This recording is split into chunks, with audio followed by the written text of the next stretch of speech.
Olá a todos, estou aqui para o último vídeo sobre corretura de algoritmos. Eu vou falar sobre análise de corretura de algoritmos recursivos usando prova por indução. Vai ser uma explicação bem rápida, um exemplo simples que eu vou fornecer.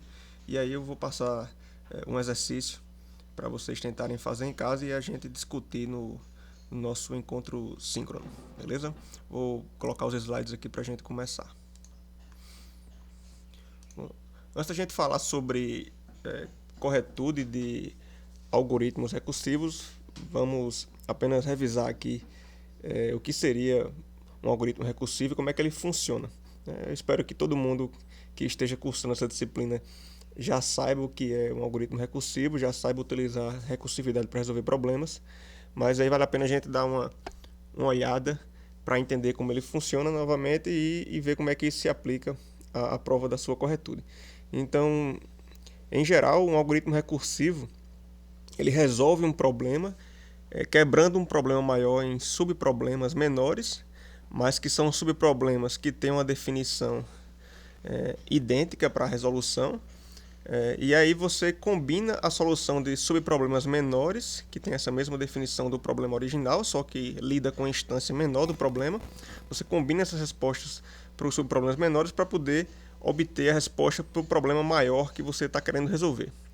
E aí algumas coisas importantes aparecem nesses algoritmos. O primeiro é que deve existir pelo menos um caso base da recursão, ou seja, para entradas pequenas em geral ou algum caso especial de resolução daquele problema, a resposta ela deve ser dada diretamente, ou seja, eu não devo precisar chamar a função, o algoritmo recursivamente para resolver para essas entradas que fazem parte dos casos base. Então eu tenho como saber diretamente ou tendo resposta de maneira direta, por exemplo, retornando um valor constante se o tamanho da entrada for igual a 1, por exemplo, ou então fazendo executando algum algoritmo que não necessite de chamadas recursivas.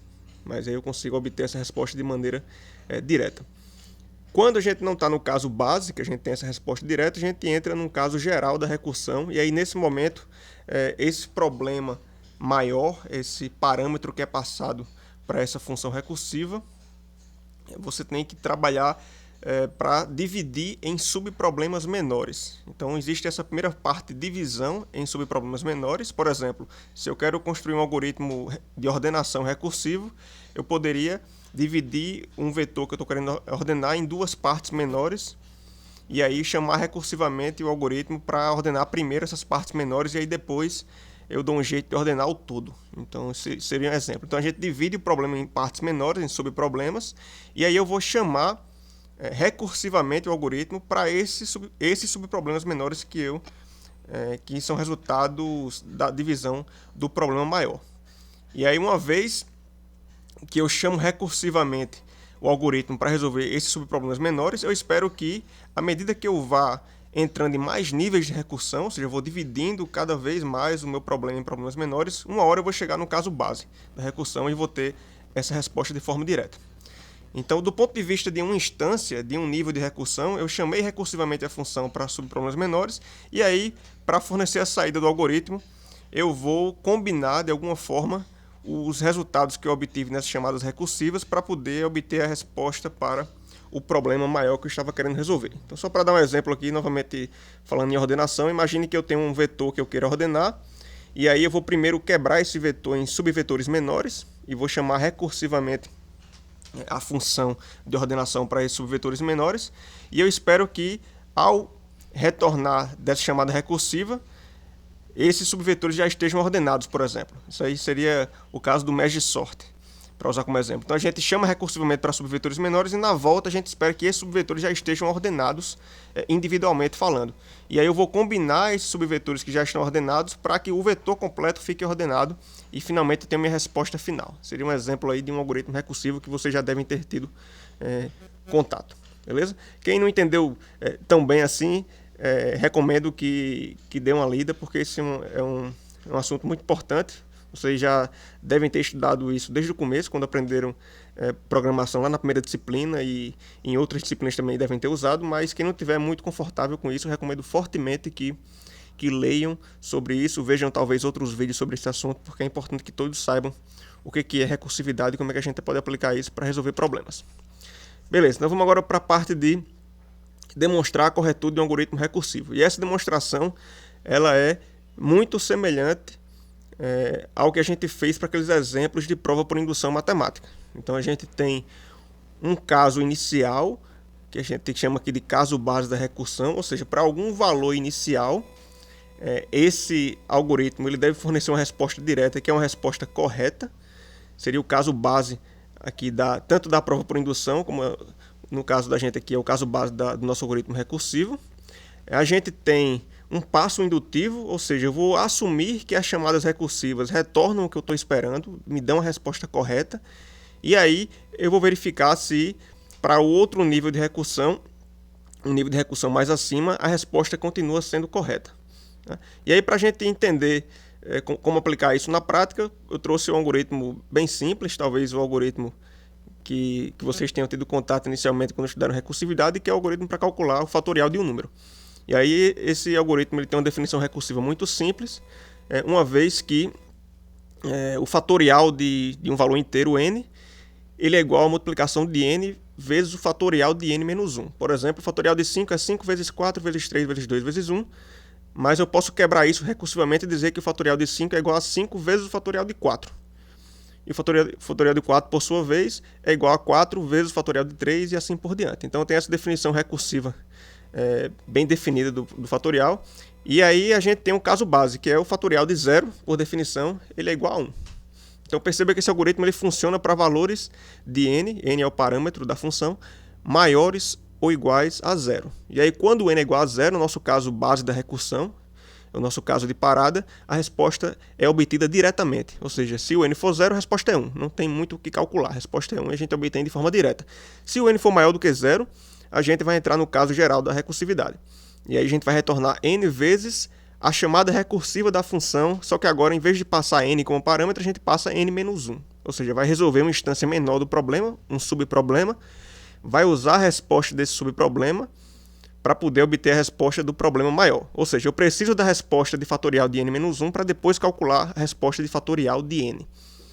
E a gente vai aplicando isso recursivamente até chegar, obviamente, no caso de parada. Então, bora ver como é que a gente poderia usar a indução para demonstrar que esse algoritmo muito simples, ele está correto. Então, o caso base da indução, como eu falei já no outro slide, é o caso base da recursão, ou seja, eu tenho que ter um valor ali de n, que no caso aí é n igual a 0, que eu consigo ter a resposta diretamente. Eu não preciso mais chamar recursivamente para obter a resposta, eu já sei diretamente essa resposta. E a gente tem que ter o passo indutivo, ou seja, eu vou assumir que as chamadas recursivas retornam o que eu estou esperando, elas estão corretas, e eu vou mostrar que a resposta, no final das contas, que eu vou obter, também fica correta. Aí a gente vai ter que analisar o que é feito, obviamente, no código para ver se isso ocorre. Então, como é que ocorreria isso no algoritmo aqui para calcular o fatorial? Então, o caso base, ou seja, para n igual a 0, o algoritmo fornece como resposta o valor 1, e, por definição, isso está correto. O fatorial de 0 tem que retornar como resposta o valor 1. Então, a gente tem um caso base que a gente pode usar, e aí a gente quer demonstrar agora que para valores maiores do que 0, para valores inteiros aqui maiores do que 0, isso continua sendo verdade. E aí a gente chega no passo indutivo para poder realizar essa prova. E aí, o que diz o algoritmo? O algoritmo diz que o fatorial de n vai ser igual a n vezes o fatorial de n menos 1, e no passo indutivo eu vou considerar que essa chamada recursiva para uma instância menor ela está correta. E se essa chamada recursiva estiver correta, a gente espera que essa função fatorial de n menos 1 retorne n menos 1 fatorial. Então a gente substitui isso na expressão, no cálculo que é feito dentro da função, para ver o que a gente vai obter. Então, se eu assumir que fatorial de n menos 1, essa função que eu escrevi, ela de fato retorna n menos 1 fatorial, ao multiplicar esse valor por n, a gente vai obter n fatorial, que é o que a gente espera. Ou seja, a resposta correta. Como a gente tem um caso base que está correto, que é para n igual a 0, e a gente está chamando a chamada recursiva sempre para n menos 1, uma hora o parâmetro para algum nível de recursão ele vai ser 0. E aí, nesse momento, a gente vai ter um retorno igual a 1, e eu vou retornando nos outros níveis de recursividade até chegar no valor de n que foi passado como parâmetro em um primeiro momento. Bom, para finalizar aqui essa aula, eu vou deixar um exercício. Então, eu quero que vocês vejam esse vídeo. Claro, isso aqui é apenas uma das fontes de estudo. Vocês também têm que ler, procurar outros materiais. Eu vou tentar colocar na nossa plataforma alguns materiais adicionais para leitura, talvez outros vídeos.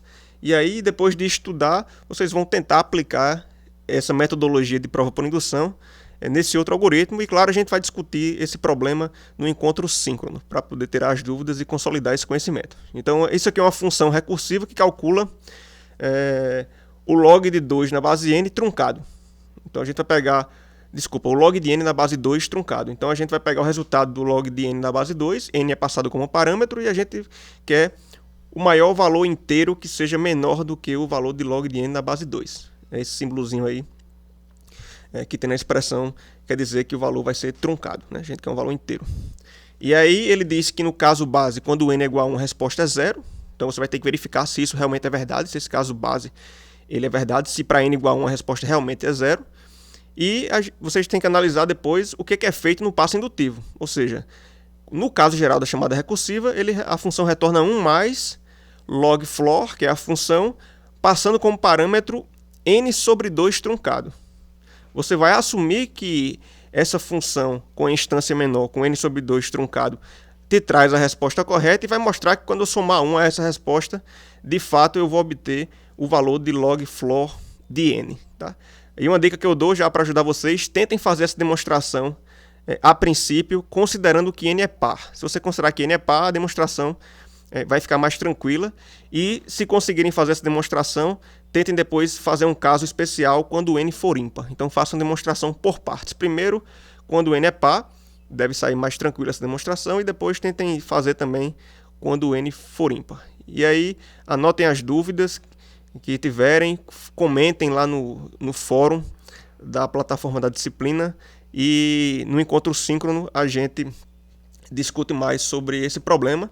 E também eu vou colocar lá como atividade na nossa plataforma outro exercício também que usa invariante de laço, para a gente discutir no nosso próximo encontro síncrono. Então, por esse vídeo é isso, até a próxima e um abraço a todos.